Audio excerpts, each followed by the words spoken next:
গাজা অভিমুখী আন্তর্জাতিক স্বেচ্ছাসেবীদের সর্ববৃহৎ নৌবহর the global Sumud flotilla high risk জোনে ঢুকেছে।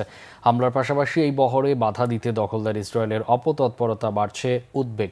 বাংলাদেশের প্রখ্যাত আলোকচিত্রী শহীদুল আলম ওই বহরে আছেন। বুধবার সকালে গাজা উপকূল থেকে 150 নটিক্যাল মাইল দূরে থাকা অবস্থায় বহরে থাকা দুটি নৌযানের সাথে যোগাযোগ বিচ্ছিন্ন হয়ে যায়। এর পেছনে ইসরায়েলের কারসাজিকে দোষারোপ করছেন বহরে থাকা স্বেচ্ছাসেবীরা।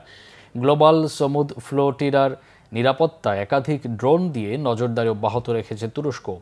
জরুরি খাদ্য ও চিকিৎসা সরঞ্জাম পৌঁছে দিয়েছে তুরস্কের রেড ক্রিসেন্ট শাখা।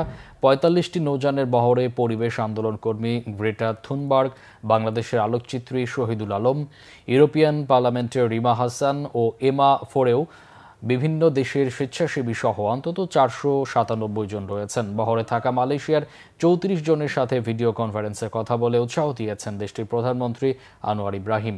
এদিকে নৌবহরটি গাজায় ভিড়তে দেওয়া হবে না উল্লেখ করে ইসরায়েলের সেনাবাহিনীর পক্ষ থেকে জানানো হয়েছে অভিযানের জন্য প্রস্তুত নিয়েছে কমান্ডোরা।